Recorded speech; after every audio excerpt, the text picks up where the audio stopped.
આ ચાર ચહેરાઓને લગભગ કોઈ જાણતું નહોતું, પણ હવે જાણતા થઈ જશે, કારણ કે આ ચાર ચહેરાઓ રાજ્યસભાના સાંસદ બનશે. ગુજરાતની ચાર રાજ્યસભાની બેઠકો માટે ચૂંટણી જાહેર થઈ ગઈ છે, પરંતુ આ ચૂંટણીમાં સૌથી વધુ ચર્ચા ભાજપના નવા ચહેરાઓ, કોંગ્રેસના સંભવિત શૂન્ય પ્રતિનિધિત્વની થઈ રહી છે. ભાજપે ચાર ઉમેદવારો જાહેર કરીને જ્ઞાતિગત અને પ્રાદેશિક સમીકરણો સાધવાનો પ્રયાસ કર્યો. બીજી તરફ કોંગ્રેસના એકમાત્ર રાજ્યસભાના સાંસદ શક્તિસિંહ ગોહિલનો કાર્યકાળ પૂર્ણ થતાં જ ગુજરાતમાંથી કોંગ્રેસનું રાજ્યસભામાં પ્રતિનિધિત્વ સમાપ્ત થવાની શક્યતાઓ હવે હતી એ લગભગ પૂર્ણ થઈ ચૂકી છે. ત્યારે આજે ચાર નામો જાહેર પાછળ શું મેસેજ છે, આવું જોઈએ, જાણીએ, સમજીએ.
ભારતીય જનતા પાર્ટી નાનામાં નાના કાર્યકર્તાને કોઈપણ પ્રકારનું કામ સોંપતી હોય છે, અને અમારા માટે પદ અને પ્રતિષ્ઠા નથી, આ અમારા માટે દાયિત્વ છે.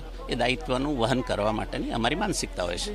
પાર્ટી પુરસ્કારની વાત નથી હોતી, પાર્ટી કાર્યકર્તાને હંમેશા કામ આપતી હોય છે. અલગ અલગ કાર્યકર્તાઓને અલગ અલગ જવાબદારી દાયિત્વ આપતા હોય છે. એમ મને પણ એક આ દાયિત્વ આપ્યું છે, એ વહન કરવા માટેની પરમાત્માને પ્રાર્થના કરીએ કે સારામાં સારી મને શક્તિ આપે. મધ્ય ગુજરાતના છોટાઉદેપુરમાંથી આદિવાસી સમાજના યુવા નેતા ડોક્ટર મુકેશ રાઠવાને પસંદ કરાયા. માત્ર 39 વર્ષના મુકેશ રાઠવા ઉચ્ચ શૈક્ષણિક લાયકાત ધરાવે છે અને સંઘની પૃષ્ઠભૂમિમાંથી આવે છે.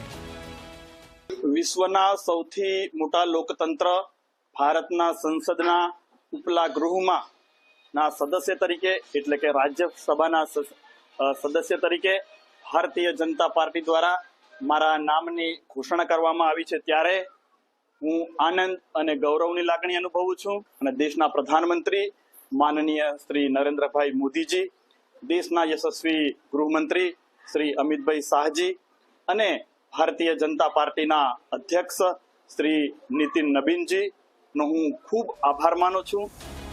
સૌરાષ્ટ્રમાંથી કારડિયા રાજપૂત સમાજના માનસિંહ પરમારને ઉમેદવાર બનાવાયા છે. હાલ તેઓ ગુજરાત ભાજપ ઓબીસી મોરચાના પ્રમુખ તરીકે જવાબદારી સંભાળી રહ્યા છે, જ્યારે દેવભૂમિ દ્વારકાના જીતેન્દ્ર કણજારિયાને સતવારા સમાજના પ્રતિનિધિ તરીકે રાજ્યસભામાં મોકલવાનો નિર્ણય કરાયો છે. જીતેન્દ્ર કણજારિયા ભાજપના જૂના કાર્યકર અને પૂર્વ ધારાસભ્ય સ્વર્ગસ્થ મેઘજીભાઈ કણજારિયાના પુત્ર છે. હાલ રાજ્યસભામાંથી નિવૃત્ત થઈ રહેલા સભ્યોમાં ભાજપના રામ મોકરિયા, નરહરી અમીન, રમીલાબેન બારાનો સમાવેશ થાય છે, જ્યારે કોંગ્રેસમાંથી શક્તિસિંહ ગોહિલનો કાર્યકાળ પૂર્ણ થઈ રહ્યો છે. ભાજપની જીત